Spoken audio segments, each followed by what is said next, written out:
Hello students. अभी तक के लेक्चर्स में हमने सिर्फ डिस्कस किया था partial differentiation of a function of two variables. जैसे मैंने निकाला था partial differentiation with respect to x, with respect to y, with respect to x x, x y, इस तरह से पार्शियल डेरिवेटिव निकाले थे। लेकिन अगर फंक्शन की हम डिफरेंशिएबिलिटी की बात करें, इसका मतलब क्या हुआ कि फंक्शन हमारा टोटल डिफरेंशिएबल है कि नहीं किसी भी पॉइंट पर, तो उसको हम कैसे फाइंड करेंगे और कैसे चेक करेंगे कि फंक्शन डिफरेंशिएबल है या नहीं। देखो उसके लिए स्टेटमेंट क्या है हमारे पास। स्टेटमेंट क्या दिया गया है कि function f of x, y defined in the neighbourhood of a, b।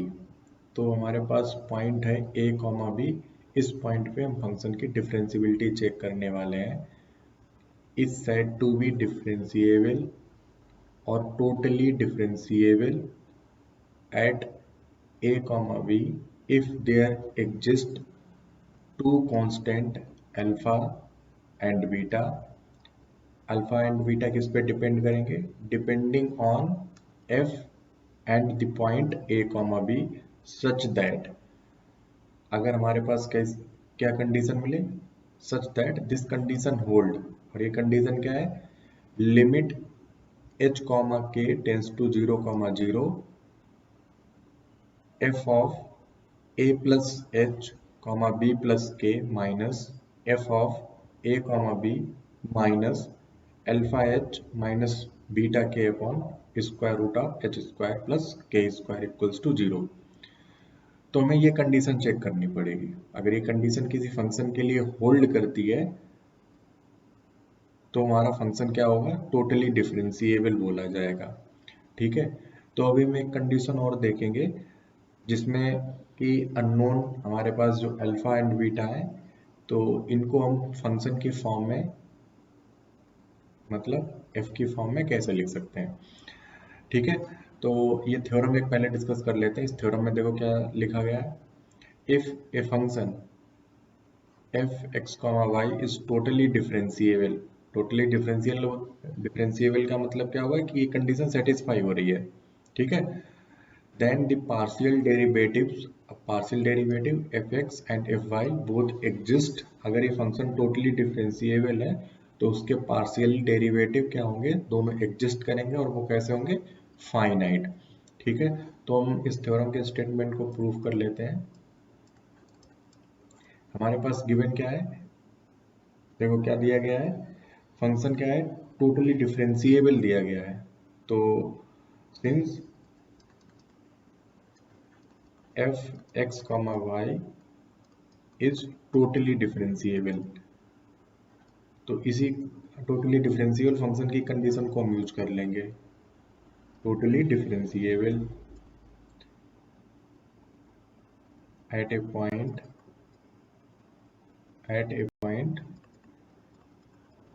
a comma b, then there exist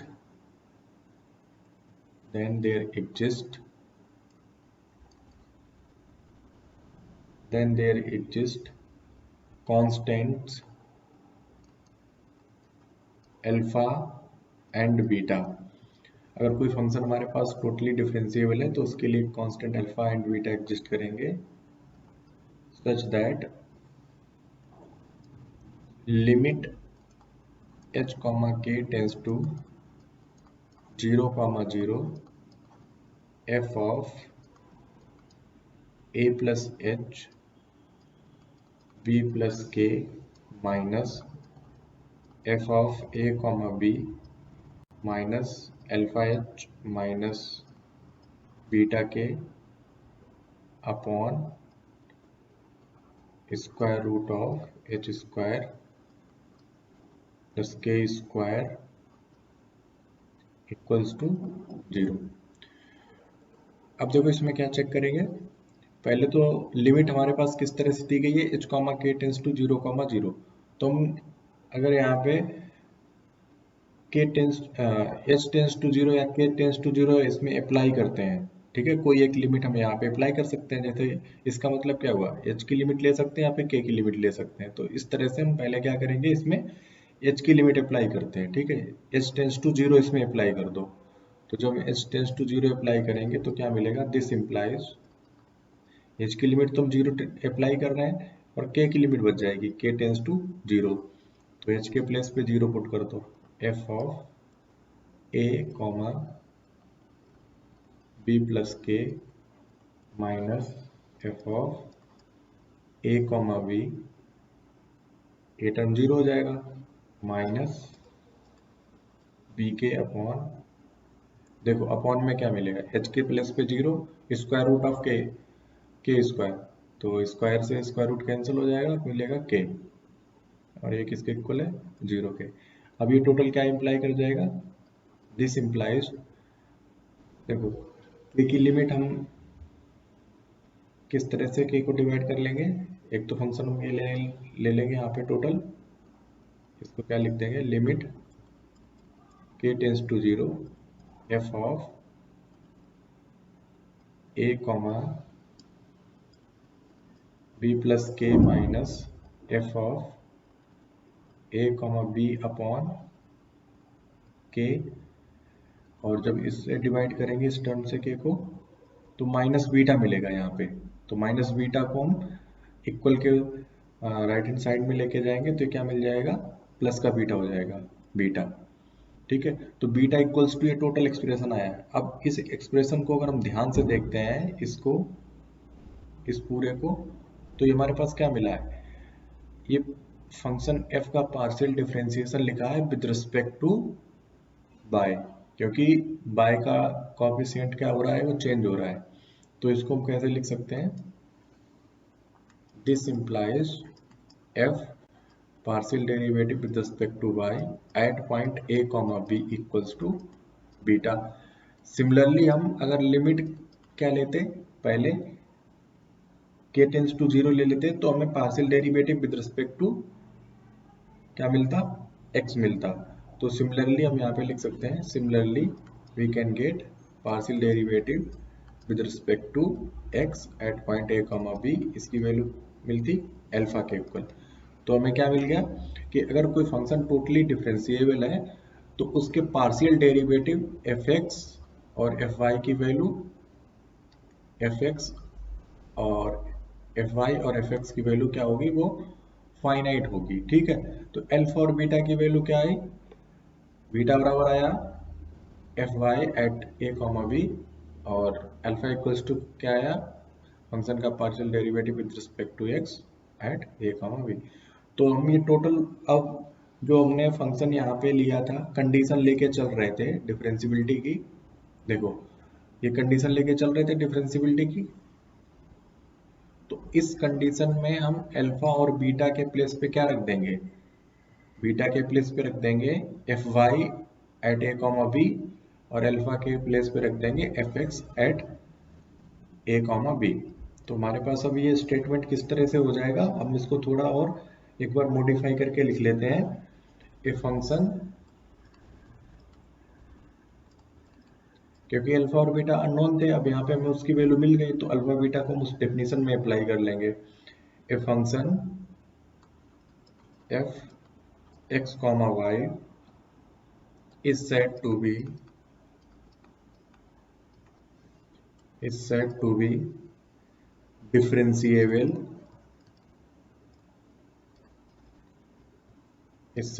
differentiable at a point a comma b if limit h comma k tends to 0 comma 0 f of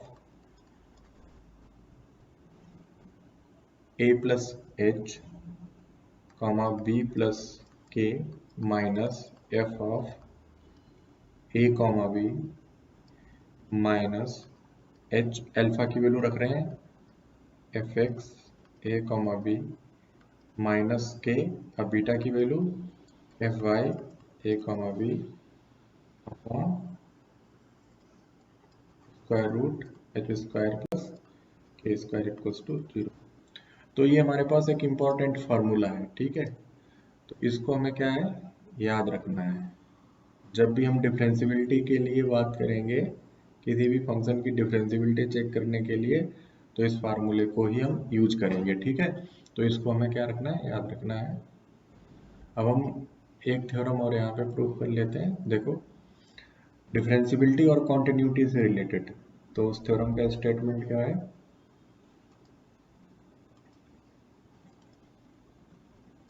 ये हम एक theorem और यहाँ पे discuss कर रहे हैं। देखो इसका स्टेटमेंट क्या है, if f of x comma y is differentiable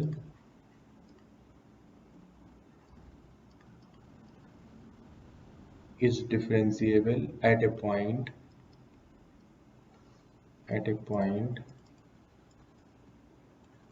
a comma b, then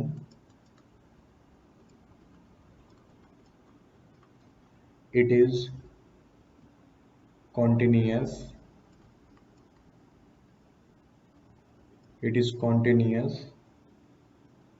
at a comma b, but converse need not be true. Converse need not be true. तो कोई भी फंक्शन अगर हमारे पास डिफरेंशिएबल है तो वो कॉन्टिन्यूअस होगा, ठीक है। अगर कॉन्टिन्यूअस है तो जरूरी नहीं कि वो डिफरेंशिएबल होगा। तो इसको प्रूफ देखो कैसे करेंगे। तो प्रूफ हमारे पास यहाँ पे सिंपल, देखो डिफरेंशिएबल दिया है तो ये कंडीशन सेटिस्फाई हो रही है, ठीक है। फंक्शन डिफरेंशिएबल है तो कंडीशन सेटिस्फाई हो रही है, इस कंडीशन को हम यूज कर लेंगे। क्या गिवन है हमारे पास, f of x comma y is differentiable, ये गिवन है, is differentiable at a comma b, then we have, तब हमें क्या मिलेगा, then we have, इस पूरी कंडीशन को हम लिख लेंगे क्योंकि डिफरेंशिएबल है तो ये कंडीशन फॉलो होगी। तो इस कंडीशन को हम यहाँ पे क्या करेंगे, लिख लेंगे, limit h comma k tends to 0,0 f of a plus h b plus k minus f of at a comma b minus h f x a comma b minus k f y a comma b upon square root of h square plus k square equals to 0। तो ये total limit हमारे पास किसके equal है, 0 के equal है। तो यहाँ से हम क्या इसको लिख सकते हैं, this implies limit h comma k tends to 0,0 f of, तो इस वाले टर्म को हम राइट साइड लेके जा सकते हैं तो 0 हो जाएगा। तो हमारे पास क्या बचेगा, f of a plus h b plus k minus f of a comma b minus h f x a comma b minus k f y a comma b equals to 0। तो इन दो टर्म को अगर हम छोड़ के इनकी बात करें, ठीक है, तो इसमें क्या है, h मल्टीप्लाई में है तो h की लिमिट हम 0 पुट कर देंगे और यहाँ पे k मल्टीप्लाई है तो k की लिमिट 0 पुट कर देंगे। तो यहाँ से हमें क्या मिलेगा, this implies limit h comma k f of a plus h b plus k equals to f of a comma b. ठीक है, तो अब ये कंडीशन हमें क्या होल्ड करती है? ये कंडीशन हमारी कॉन्टिन्यूटी की है। कॉन्टिन्यूटी की कंडीशन कहते हैं क्योंकि हमारे पास ये function at point a comma b पे इसकी लिमिट क्या मिल रही है, लिमिटिंग वैल्यू फंक्शन की वैल्यू के equal f at a comma b के इक्वल मिल रही है। तो कोई फंक्शन कॉन्टिन्यूस कब होता है? जब उसकी लिमिटिंग वैल्यू किसी पॉइंट पर उस फंक्शन की वैल्यू के इक्वल हो जाए। तो यहाँ पे हमारे पास वही कंडीशन मिल रही है कि फंक्शन की लिमिटिंग वैल्यू है वो फंक्शन की वैल्यू के इक्वल मिल रही है। तो ये मैं क्या शो करेगा? This shows that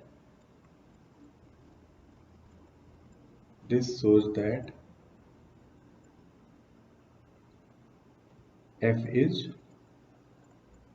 continuous at a comma b। तो ये फंक्शन हमारे पास कॉन्टिन्यूस है एट ए कॉमा बी पे। अब हमारे पास जो कन्वर्स पार्ट है क्या है कि but converse need not be true. तो कन्वर्स हमारे पास हमेशा ये ट्रू नहीं होगा। इसके लिए हम क्या करेंगे, एक एग्जांपल के थ्रू देखेंगे कि कोई फंक्शन हमारे पास कॉन्टिन्यूस है लेकिन वो डिफरेंशिएबल नहीं है। ठीक है, तो इसके लिए एक एग्जांपल लेते हैं। तो हमारे पास यहाँ पे एग्जांपल लिखा है कि फंक्शन डिफाइन कर दिया गया है। ठीक है, ये फंक्शन हमारे पास यहाँ पे डिफाइन है। अब इस फंक्शन में क्या हमें शो करना है? Show that function f x comma y is continuous but not differentiable. Function continuous तो है लेकिन ये डिफरेंशिएबल नहीं है। तो इसको देखो हम सॉल्व करके देखते हैं एक बार। फंक्शन कॉन्टिन्यूस है तो कॉन्टिन्यूटी के बारे में हम इसको पहले डिस्कस कर चुके हैं। तो कॉन्टिन्यूटी के लिए हमारे पास जो पहले के लेक्चर हैं उनको देख लेना, वहां पे कॉन्टिन्यूटी के बारे में डिस्कस किया है। हम बात करेंगे डिफरेंशिएबिलिटी की। कॉन्टिन्यूटी के लिए वी हैव ऑलरेडी डिस्कस्ड। ठीक है, we have already discussed for continuity case.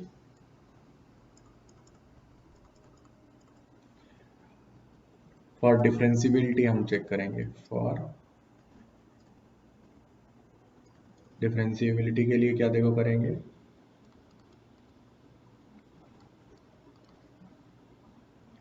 तो फंक्शन की डिफरेंशिएबिलिटी हमें चेक करनी है यहाँ पे।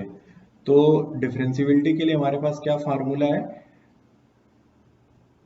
अगर हमारे पास क्या फंक्शन कौन सी कंडीशन होल्ड कर जाए, limit h comma k to 0 comma 0 f of a plus h b plus k minus f of a comma b minus s tends s into f x a comma b minus k into f y a comma b upon h square plus k square square root equals to 0। तो यहाँ पे point हम a comma b ले लेते हैं थोड़ी देर के लिए। ठीक है, तो अब हमारे पास पॉइंट क्या है? 0 कॉमा 0। यहाँ पे इस फंक्शन की बात किस पॉइंट पे की जा रही है? 0 कॉमा 0 पॉइंट पे की जा रही है। तो हम 0 कॉमा 0 पॉइंट के लिए ये लिमिट चेक करेंगे। तो इस लिमिट में हमारे पास दो चीज और इन्वॉल्व है, partial derivative with respect to x और with respect to y calculate करना है। तो हम पहले इनको कैलकुलेट कर लेते हैं। पॉइंट अब हम यहाँ पे 0 कॉमा 0 आगे कंसीडर करेंगे। तो इसको कैलकुलेट कर लेते हैं। Limit h tends to 0 f of 0 comma इसको हम x के रेस्पेक्ट में कर रहे हैं ना, तो 0 plus h comma 0 minus 0 comma 0 upon h। तो इस फंक्शन के अभी मैंने एग्जांपल में देखा था, इसकी लिमिट क्या आएगी? 0 आएगी ये भी, और एफ वाई भी क्या आएगा? एट 0 0 पे 0 आएगा। 0 कॉमा एच है। ठीक है, तो यहाँ पे दोनों जगह हमारे पास क्या मिलेगा? एक का कंपोनेंट 0 रहेगा, यहाँ पे बाई 0 है, दूसरे वाले में यहाँ पे x 0 हो जाएगा, तो इसकी वैल्यू 0 0 मिलेगी। अब हमारे पास सभी वैल्यू पता है। पॉइंट हमारे पास क्या है? 0 कॉमा 0। तो हम लिमिट अब कैलकुलेट करेंगे। दिस एम्प्लाइज यहाँ से limit h comma k tends to 0,0 point put कर देंगे पहले हम, और ये जो वैल्यू निकाली है उनको भी पुट कर देंगे, कॉमा के माइनस एफ एट 0,0 पे वैल्यू फंक्शन की क्या है, ये 0 है, तो ये भी 0 हो जाएगी, तो ये भी 0 हो जाएगी, ये भी 0 हो जाएगी, ये भी 0 हो जाएगी। तो एफ ऑफ एच कॉमा के upon h square plus k square square root, तो ये टोटल हमें मिला। तो अब हम क्या करेंगे, इस फंक्शन की लिमिट निकाल लो। This equals to limit h comma k tends to 0,0 f of h comma k, तो x बाई प्लेस के प्लेस पे h कॉमा के हम रखते हैं, तो ये हो जाएगा h k upon h square plus k square into square root of h square plus k square. तो अभी देखो टोटल हम अगर इसको देखते हैं तो हमें क्या मिलेगा, ये टोटल हमें क्या मिलेगा, H k upon h square plus k square की पावर 3/2, ठीक है, ये क्या मिलेगा 3/2, है ना। तो दिस इक्वल्स टू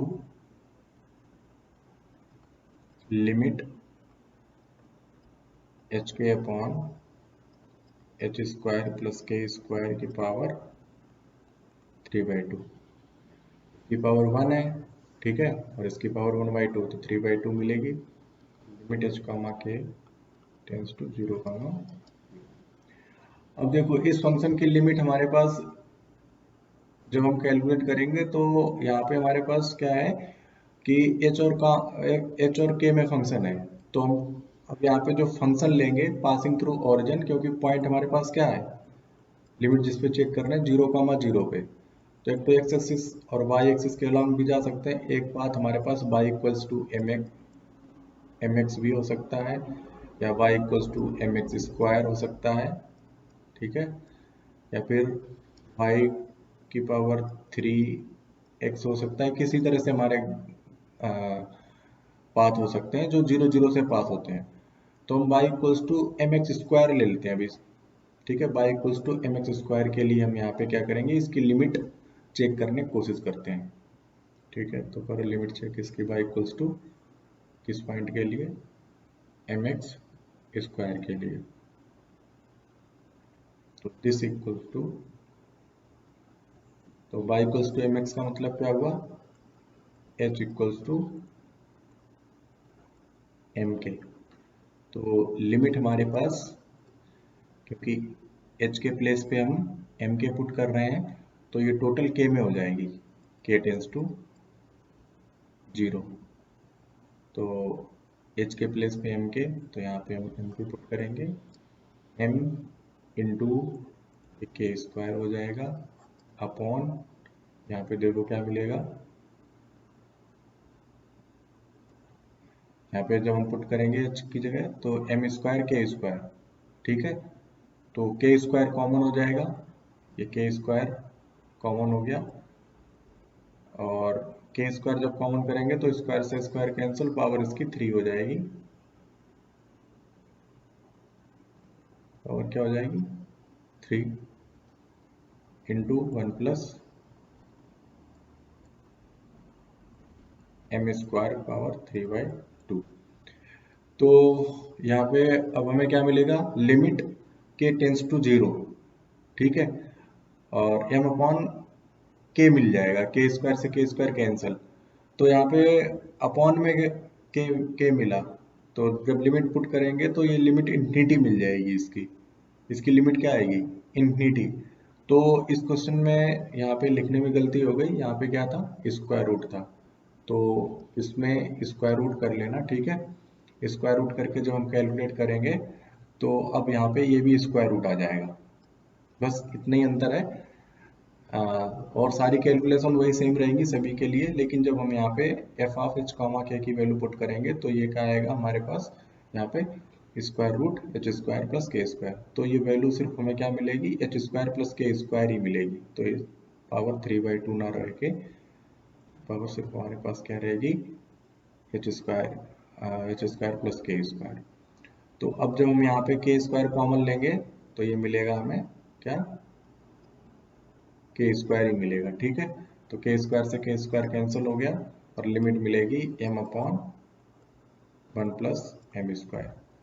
तो जब भी लिमिट हमारी m पे डिपेंड कर जाए तो फंक्शन कैसा होता है, उसमें लिमिट डज नॉट एग्जिस्ट का केस हो जाता है।